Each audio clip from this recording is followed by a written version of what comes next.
Pernahkah Anda bertanya-tanya, apa yang membuat suatu bangsa benar-benar merdeka? Itu bukan hanya deklarasi di atas kertas. Terkadang, itu adalah pertempuran yang diperjuangkan dengan darah, keringat, dan semangat yang tak tergoyahkan. Hari ini, mari kita kembali ke tahun 1945. Ke sebuah kota yang menjadi simbol tekad kuat Indonesia. Surabaya. Hanya 2 bulan setelah Indonesia memproklamirkan kemerdekaannya pada 17 Agustus tahun 1945, negara itu masih dalam keadaan rapuh. Kegembiraan akan kebebasan dengan cepat disusul dengan tantangan baru. Pasukan sekutu, terutama pasukan Inggris, mendarat di Indonesia dengan tugas melucuti senjata tentara Jepang dan memulangkan tawanan perang. Namun kedatangan mereka membawa agenda tersembunyi untuk membantu Belanda merebut kembali bekas koloni mereka. Rakyat Indonesia yang baru saja merasakan kebebasan tidak akan membiarkannya direbut begitu saja. Ketegangan memanas dan Surabaya akan segera menjadi pusat ledakan tersebut. Percikan pertama muncul pada tanggal 19 September 1945 di Hotel Yamato yang ikonik. Sekelompok simpatisan Belanda dengan berani mengibarkan bendera Belanda di atas hotel. Ini merupakan penghinaan langsung terhadap kedaulatan Indonesia. Pemuda Surabaya, arek-arek Surabaya, sangat marah. Mereka menyerbu hotel, merobohkan bendera, merobek garis birunya, dan mengibarkan kembali bendera merah dan putih. Tindakan pembangkangan ini, yang dikenal sebagai insiden Hotel Yamato, mengirimkan pesan yang jelas. Surabaya tidak akan tunduk. Setelah itu, bentrokan meletus di seluruh kota. Untuk meredakan situasi, gencatan senjata disepakati antara pasukan Indonesia dan pasukan Inggris yang dipimpin oleh Brigadir Jenderal Molabi. Namun perdamaian itu hanya berlangsung singkat. Pada tanggal 30 Oktober tahun 1945. Di tengah serangkaian kesalahpahaman yang kacau dan pertempuran kembali berkobar, Jenderal Molabi tewas di dekat Jembatan Merah. Keadaan pasti kematiannya masih diperdebatkan, tetapi bagi Inggris, itu adalah pukulan terakhir.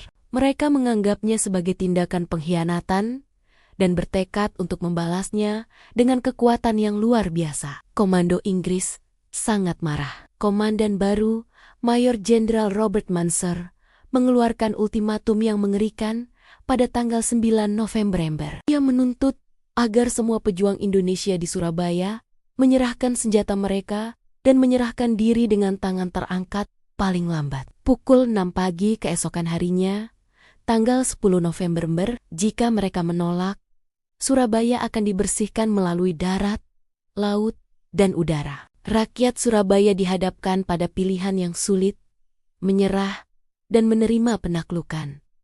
Atau berjuang untuk kebebasan mereka, melawan salah satu kekuatan militer terkuat di dunia. Bagi warga Surabaya, hanya ada satu pilihan. Dipimpin oleh tokoh-tokoh karismatik seperti Bung Tama, yang pidato-pidato radionya yang berapi-api membangkitkan semangat massa, mereka memilih untuk melawan. Seruannya yang terkenal, merdeka atau mati, kemerdekaan atau kematian, bergema di seluruh kota, menjadi seruan persatuan bagi pria, wanita, dan bahkan anak-anak. Ketika tenggat waktu berlalu pada tanggal 10 November, Inggris mengerahkan seluruh kekuatan militernya. Kapal perang membombardir kota dari pelabuhan.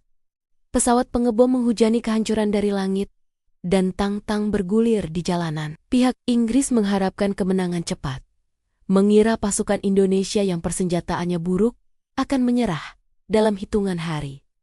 Mereka salah. Pertempuran Surabaya berubah menjadi perang kota yang brutal dan berlangsung selama 3 minggu. Arek-arek Surabaya yang hanya bersenjata tombak bambu, senapan curian, dan keberanian yang luar biasa, berjuang untuk setiap jalan, setiap gang, dan setiap bangunan. Mereka mengubah kota itu menjadi jebakan maut bagi para penyerbu. Dunia menyaksikan dengan terkejut ketika sekelompok orang yang gigih mempertahankan pendirian mereka melawan rintangan yang mustahil. Meskipun kota itu akhirnya jatuh, dan Indonesia menderita banyak korban. Pertempuran Surabaya merupakan kemenangan strategis yang sangat besar. Hal itu menunjukkan kepada dunia, dan yang lebih penting lagi kepada Belanda, bahwa kemerdekaan Indonesia tidak dapat dinegosiasikan. Perlawanan sengit itu menghancurkan ilusi bahwa Belanda bisa begitu saja kembali dan merebut kembali koloninya.